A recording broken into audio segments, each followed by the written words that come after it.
Ce n'est pas un conte de fées, un Big Bang. C'est quelque chose comme un coup de poing dans le visage qu'on se prend et qui nous fait mal. C'est tout ce que ça nous fait. Par contre, si vous regardez l'histoire d'Adam et Ève,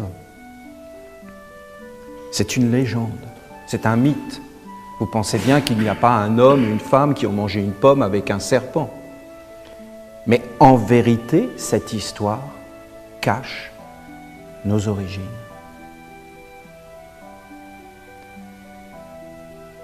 Et contient une sagesse belle et grande qui éclaire nos vies. Alors bien sûr, les hommes n'ont plus ce savoir parce que nous sommes en train de perdre les légendes. Et en fin de compte, nous perdons nos origines.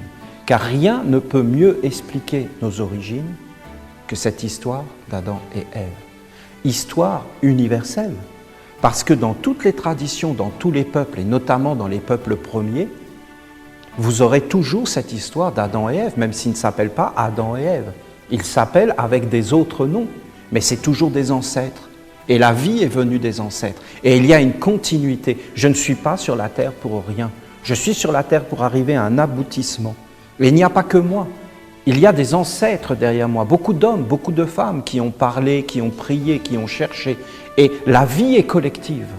Il y a une respiration collective. Et nous vivons avec les morts, avec leur mémoire, avec la tradition, avec le côté des ancêtres. C'est très important cette conscience, parce que nous sommes en train de la perdre aujourd'hui. Nous entrons dans une fausse individualisation, mais nous ne savons plus qui nous sommes, d'où nous venons, quelles sont nos racines et qu'est-ce que nous avons à faire sur la terre. C'est quoi que nous avons à faire sur la terre? Et c'est quoi le message de nos grands-pères et de nos grands-mères? Parce que bientôt les jeunes diront « mais les grands-pères, les grands-mères n'ont aucune sagesse, c'était des débiles, c'était des êtres complètement idiots, des primitifs. » Mais non, c'est loin d'être des primitifs. Et les êtres qui ont marché sur ces terres, même avant que le blanc vienne, étaient loin d'être des primitifs. Et ce n'est pas parce que les hommes ne connaissent pas Internet ou qu'ils ne connaissent pas la science moderne qu'ils sont des primitifs.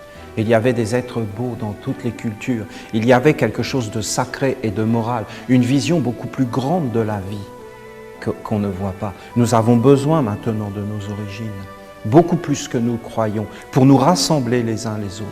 Ce qui est beau dans cette histoire d'Adam et Ève, c'est-à-dire quoi? Le commencement, l'origine, le primordial, l'essentiel, le début de tout, ce qui nous permet de comprendre le chemin.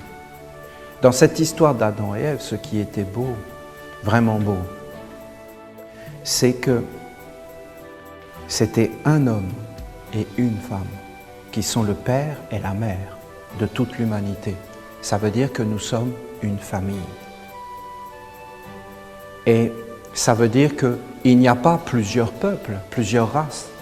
Il y a un seul peuple, une seule race. Et je peux vous dire que c'est beau. Et que nous sommes des êtres humains qui devons être solidaires et dans le respect mutuel. Et qu'il n'y a pas un être qui est supérieur à un autre être, mais qu'en réalité, nous sommes des frères et sœurs, que nous devons nous entraider. C'est bien souvent dans la facilité, quand les enfants sont des enfants gâtés, qu'il y a les conflits. Mais dans la difficulté, alors les êtres ont le sens de la vie. Et ils savent qu'est-ce que c'est que de s'entraider, que d'avoir besoin les uns des autres, que d'être ensemble et de ne pas se combattre. Dans cette histoire d'Adam et Ève, vous avez d'abord le décor qui est planté. C'est un jardin. C'est la création. La création est un jardin.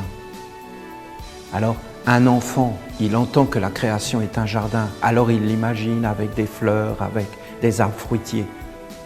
Mais c'est quand même une autre vision pour un scientifique, un sage, de dire que la création est un jardin. Parce que ça en dit des choses. Ça veut dire qu'il y a des plantes, il y a des semences, il y a des jardiniers, il y a des cultivateurs. Ça veut dire qu'il y a un sens. Ça veut dire qu'il y a une continuité. Ça veut dire que la vie sur Terre est une école. Parce que dans un jardin, quand on est une plante, eh bien, on est là pour apprendre et se développer. Et je peux vous dire que c'est une toute autre image que le Big Bang. Le mal, c'est ce qui doit être caché et que l'on ne doit pas faire venir. Et le bien, c'est ce qui doit être manifesté. Alors, C'était ça, ce jardin, dans ce jardin. Il y avait ces secrets-là. Quand les dieux ont vu que l'homme allait vers l'intelligence du mal, ils ont mis un voile et ils ont tout caché, de façon à ce que l'homme ne puisse plus voir. Mais voir quoi? Ô Israël, l'Éternel notre Dieu est un. Il n'y a pas d'autre Dieu que Dieu. Les musulmans, il n'y a pas d'autre Dieu que Dieu. C'est-à-dire, c'est l'unité de Dieu. Tout est Dieu. Et ne croyez pas que c'est les monothéistes. Les polythéistes, ceux qui croient en plusieurs dieux, avaient la même vision. Derrière tous les dieux, il y a un Dieu unique. Et tous les dieux sont avec lui, le Dieu des arbres, le Dieu des pierres, le Dieu des plantes, le Dieu des animaux, le Dieu des hommes. Et il y a un seul Dieu derrière tous les dieux. Mais les dieux ont caché. Ils ont caché quoi? Mais que tout est divin. Cette bougie, la main, la lumière, la nature, tout est divin. Oui, au commencement, mais il y a eu un chemin. Et ce chemin, ce n'est pas un chemin de beauté, mais c'est un chemin de chute.